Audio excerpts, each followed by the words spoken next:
안녕하세요. 오늘은 자주 질문을 하시는 부분인데요. 스마트폰, 우리 애가 스마트폰 중독인지 아닌지 좀 구분을 어떻게 하냐고 이렇게 질문을 많이 주십니다. 저도 사실 그 기준을 얘기하기가 참 애매하고 그런데, 왜냐면 개별성도 너무 다르고, 그리고 그 기준이라는 것 자체가 과학적이어야 되는데, 우선은 그 정도에 대해서 얘기하기가 참 어렵죠.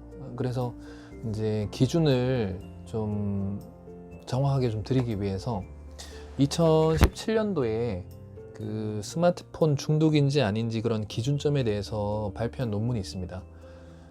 우리가 이제 단순하게 몇 시간을 쓰면 뭐 중독이다 이렇게 이제 생각을 하는데, 예를 들면 제가 한번 질문 드려볼게요. 음주, 그러니까 알코올 사용 중독이라 하는데 어느 정도 마셔야 알코올 중독일까요? 대답하실 수 있겠어요? 알코올 중독도 실제로 뭐 몇 잔을 마시고 몇 병을 마시는 그 병이나 이게 문제가 아니고, 몇 병을 마셨을 때의 그 문제의 행동이 유발되는지, 이게 이제 핵심입니다. 이게. 그러니까 예를 들면은 어떤 분은 2잔 마시면은 블랙아웃, 2잔 마시면은 이제 완전히 정신이 잃어요. 어떤 분은 한 병 마시고 한 병 마시고 한 잔 더 마셨을 때 이제 그때서야 이제 자기를 통제가 안 돼요. 그러면은 알코올 중독의 기준이 이 두 분에게 있어서는 다른 겁니다. 그러니까 그 몇 잔, 몇 병, 그 물질이 문제, 알코올이란 물질이 문제가 아니라 이게 그 개별성으로 들어갔을 때 언제 통제를 불가능하게 만드냐의 그 정도가 기준인 거죠. 그런 것처럼 실제로 아이들의 단순하게 몇 시간 사용했기 때문에 얘는 중독이야, 또 몇 시간 사용한 거를 절대평가로 주고 누군가는 이런 스마트폰 중독에 걸렸어 라고 할 수가 없어요. 그래서 그 기준이 뭐냐, 그 아이들한테 부정적인 스마트폰을 사용하지 않았을 때, 스마트폰을 사용하지 않는 나머지의 삶에서 어떤 문제 행동과 정서적인 문제를 유발하는지, 그 부분을 보고 얘는 지금 스마트폰 중독이다 뭐 이렇게 얘기를 할 수 있는 거죠. 그러면 그런 기준점에 대해서 상당히 이게 많은 연구를 했거든요. 우선은 이 논문을 잠깐 보여드릴게요. 이게 2017년도 그 미시간 대학교 교수님들이 했어요. 물론 이제 이 주저자 4명 중에 한 분이 그 미시건이 아니긴 해요. 그 아이오와 대학교긴 하지만 어쨌든 뭐 연구팀이 같이 모여가지고 했는데, 제목이 Development and Validation입니다. 그러니까 스마트폰에 대해서 한번 우리가 측정을 하기 위해서 개발하고 한번 정말 검증을 해보자 라고 한 논문입니다. 뭐에 대해서? Of the problematic media use measure. 문제가 많은 우리가 생각하는 이런 미디어 사용의 측정에 대해서 한번 개발을 하고 검증을 한번 해보자. Parent Report입니다. 부모가 봤을 때 그러니까 부모 양육자 보고식이라는데, 애들이 너 얼마나 쓰냐 하면 대부분의 아이들이 너무 어린 경우는 이런 설문조사를 받을 수 없고, 두 번째는 본인 거를 왜곡하는 경우가 많아요. 그래서 이제 양육자 보고식이라는 얘기를 쓰는데, 그 양육자 보고식의 측정, measure를 해서 이 논문이 썼다는 거죠. 뭐에 대해서? Screen Media Addiction in Children. 아동에 있어서의 미디어, 스마트폰 중독에 양육자들이 본 이 설문조사를 통해서 한번 기준을 내려보겠다라는 거죠. 자, 이 논문의 상당히 많은 부분을 보고 싶은데, 제가 이제 읽고 난 다음에 7페이지로 가서 실제 유의미한, 이제 뭐가 지금 5, 6, 자 7페이지로 한번 가볼게요.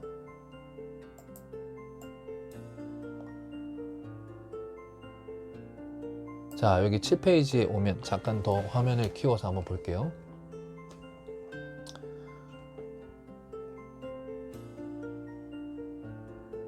네, 여기 보시면은 이게 이게 윗부분에 화면이 없어야 되는데 이거를 자, 이 논문에서는 이러한 부분들이 있었을 때 진짜 아이들은 스마트폰을 뺀 나머지 삶에서 문제가 야기된 아이들이죠. 그래서 이런 것들이 있으면 우리 아이는 그 스마트폰 중독일 가능성이 높다라는 겁니다. It is hard for my child to stop using screen media. 스마트폰 사용 중단 자체가 너무 어려운 거예요. 또 뭐 그 뒤에는 같은 얘기입니다. Increasingly, 점점점 difficult to pull my child away from screen media. 스마트폰으로부터 멀어뜨리게 하는 게 점점 더 어려워지고, 또 세 번째도 스마트폰 스탑하는 게 좀 어렵다는, 이거 거의 비슷한 얘기고요. 또 네 번째는 screen media is the only thing that seems to motivate my child. 그러니까 애한테 동기부여가 될 만한 것, 우리 애한테 동기부여가 될 만한 게 스마트폰이 유일하다. 우리 애한테 뭔가 동기부여 줄 만한 거, 스마트폰 할까? 네. 근데 나머지 뭐 하자 그러면 아무것도 안 하려고 하는 그런 이제 동기부여의 유일한 물건이 이 스마트폰이다.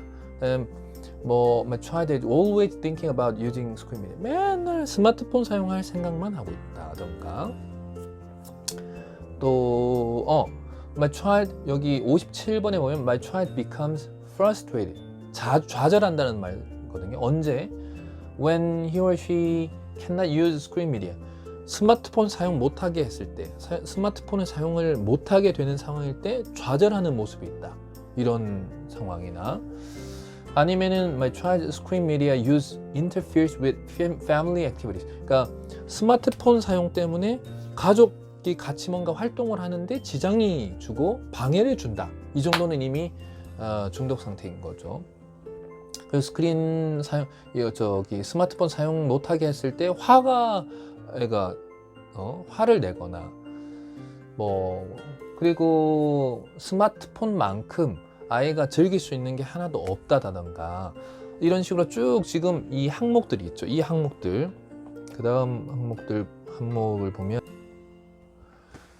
My child would find life boring without screen media. 스마트폰 말고는 삶에서의 모든 것이 따분하다. 즉, 그 삶에서의 행복을 찾을 수 있는 물건이 없는 거야. 삶에서 행복을 찾을 수 있는 것이 없다.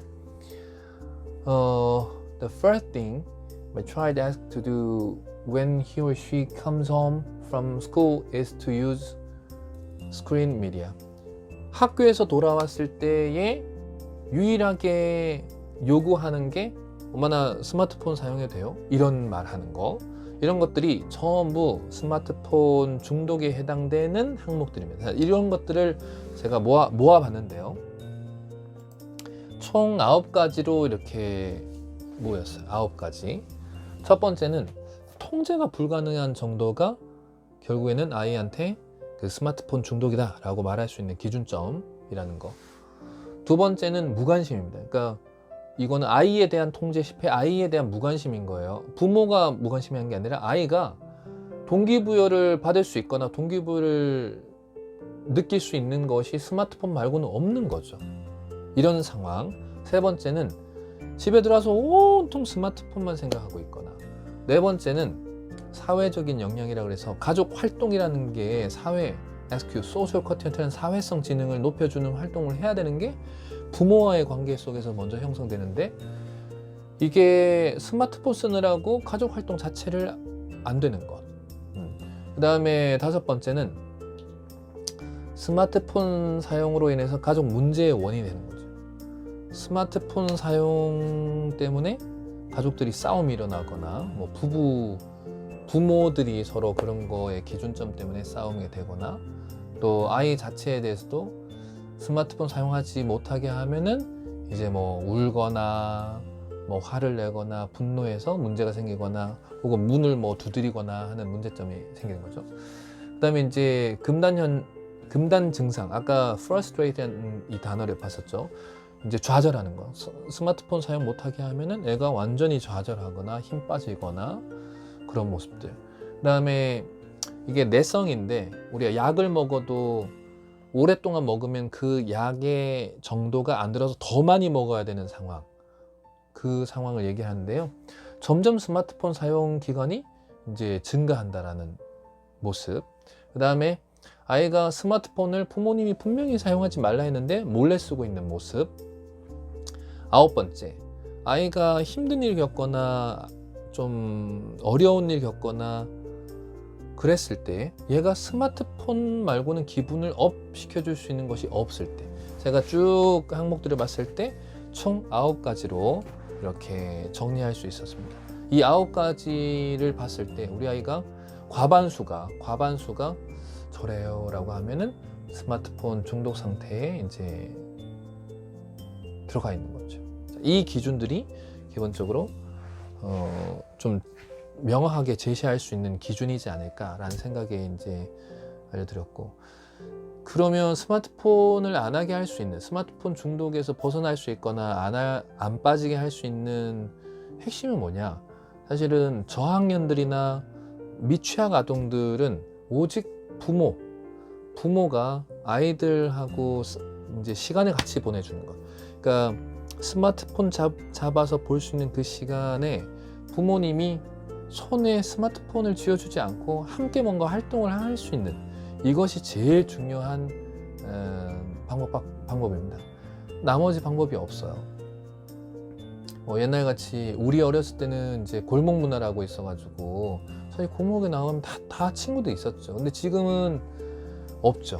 지금은 골목 문화라는 게 없잖아요. 그러니까 부모님이 자녀를 놓고 동네에서 아이들 또래끼리 같이 보낼 수 있는 시간이나 장소나 이게 확실했는데, 지금은 장소도 없어요. 그리고 그런 또래 집단의 문화가 없습니다. 그렇기 때문에 부모님이 힘드셔도 부모님이 같이 보내줄 수 있는다든가, 아니면은 아이가 또래 관계를 통해서 뭔가 같이 활동을 한다는 것이 스마트폰을 시각적으로 보고 있는 것보다 좀 더 재미를 느낄 수 있는 그런 친구들이 있는지, 이런 부분을 해줬죠. 어렵습니다. 정말 어려운 일이긴 하지만 그래도 빠지지 않게 하려면은 결국 더 큰 동기를 찾거나 더 큰 재미있는 대상을 찾거나 해야 되는데 어려운 일이죠.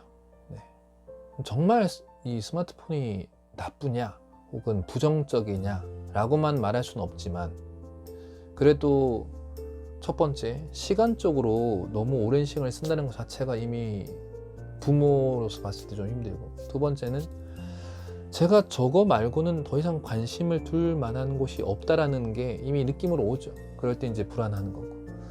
그래서 장기적으로 봤을 때 고등학교 3학년, 즉 우리 부모를 떠나는 그 시점까지는, 즉 고3까지는 최대한 아이들한테 함께 보내는 시간을 많이 확보하는